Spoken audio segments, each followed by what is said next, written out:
I'm going to talk about how we use the present tense, present simple and present continuous, to express the future. So we have that right there, the two uses. And we will start right away. We're going to get right into it with present continuous. So let's begin with the first two examples. And we're going to start with is going to. This is the most common way to express the future in the present. And in this case, with present continuous. And it's continuous because of the word going. ing denotes continuous tense. And so is going to, we use this to talk about future events which have already been planned. And so this is a very big category. It's a very common use because we're making meetings all the time. We set meetings, we set appointments, and then we talk about them. We talk about them in an anticipatory style. So after work, I'm going to the gym. Or after work, I'm going to study English. That's a good idea. Both of these are good ideas. Now, in the first example, I'm going where to the gym. In the second example, I'm going, and then we have infinitive. I'm going to study English. So we have two different forms of going to, is going to here. One is with the verb, and the other is essentially a prepositional phrase. All right, so the infinitive and the preposition, both forms are acceptable. We also use is going to when we are predicting the future. So let's take a look here at the bottom example. The weather is going to be beautiful. So you wake up in the morning, you look at the clouds, and you predict that the weather is going to be beautiful. This is a very common use of the present continuous or present tense to talk about the future. But that's not the only way. Now, we can also make predictions based on our senses. This is just a little bit of a different perspective on what we've already talked about, this prediction. But here I'm just adding a little bit of detail about our senses. So for example, the food smells good. Lunch is going to be delicious. We could say that. We also could say, as I mentioned just a minute ago, the sun is shining. It's going to be a beautiful day out. So there's a lot of wind. It's going to be great surf. It's going to be a great surfing day. So if you're a surfer, you need lots of wind. And so you can make that prediction with going to. It's very important. All right, I will take your questions at the very end, so write them at the bottom and I will look at them. Other examples, we have is with present participle, that's the ing. And we talk about, again, dealing with appointments or plans. I'm playing football on Wednesday afternoon, so I am playing. This is a plan. And we often use this when we talk about future plans. This is what we've already arranged. It's already been organized. So if it's already been organized, we can use I am going or I'm playing. I'm meeting friends on Friday night. We've already arranged it. So we'll talk about the future with the present continuous. All right, let's look at another example.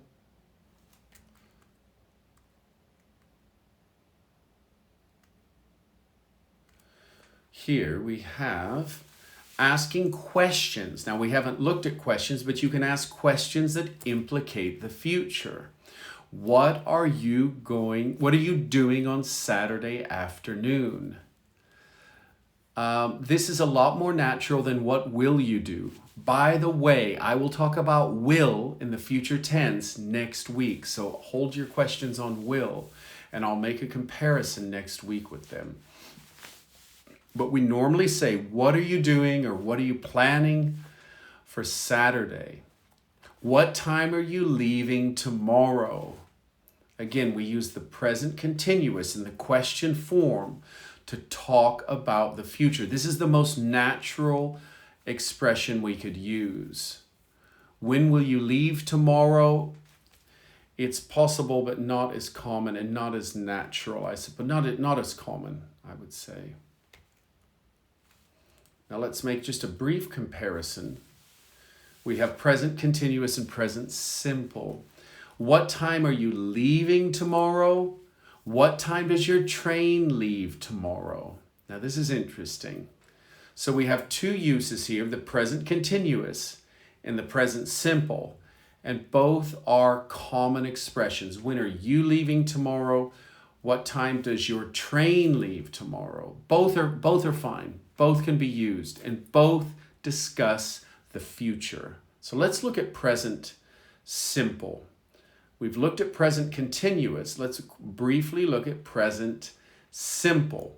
We use present simple when we know about the future, then we use it. So let's look at a few examples.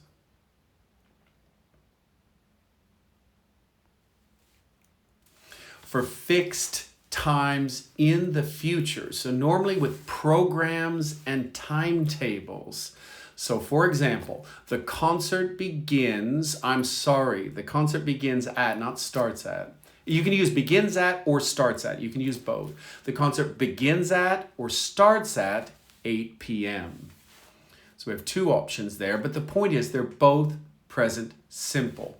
Number two, the train arrives at noon tomorrow. Arrives at noon tomorrow. We're expressing the future with present simple. Number three, the seminar begins Tuesday morning at 10:15 a.m. or 10:15. We know it's the morning because we've mentioned it. The seminar begins Tuesday morning at 10:15. All right, let's look at a few other examples.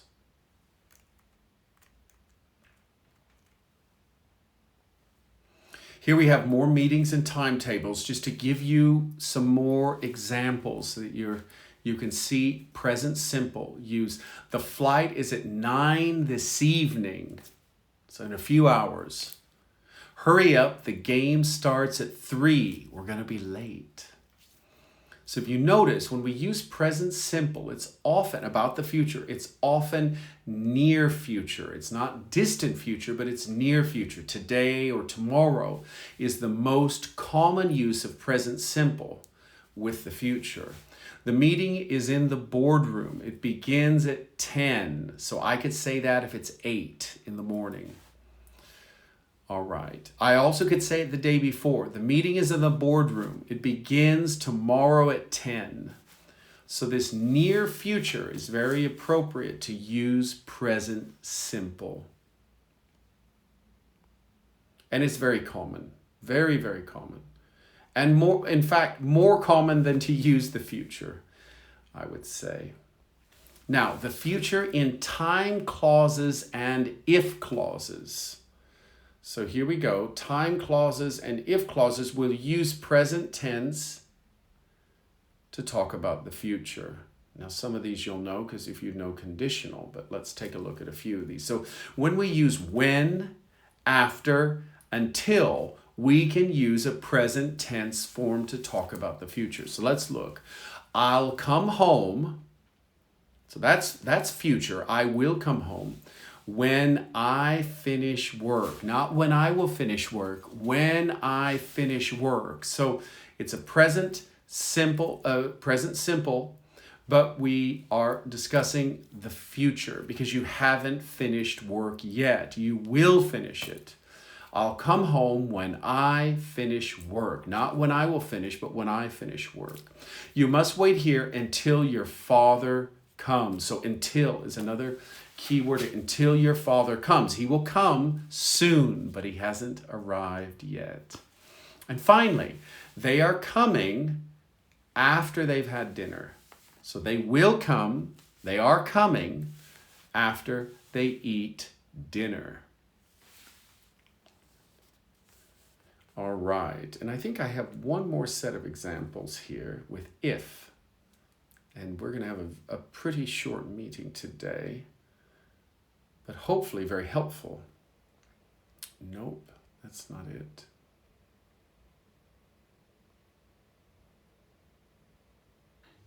All right, here we have if clauses. We use present tense with if clauses. We won't be able to go out if it is raining. So in the afternoon, if it's raining, we won't be able to go out. So we have future in the first part, but present simple in the second with the if clause. We will not be able to go out if it is raining. If Barcelona lose tomorrow, they will be champions. They meaning another team. Madrid, Real Madrid. So we have here with the if clause the present simple to talk about the future, in this case tomorrow. And so the if clause predicates that present simple use, and then the main sentence uses the future. And so these are the ways we can use present tenses, present continuous, and present simple to talk about the future. So let's just quickly review it, and then we're finished. We will take some questions, but it's not difficult. It will take some practice, but it's not difficult to use these.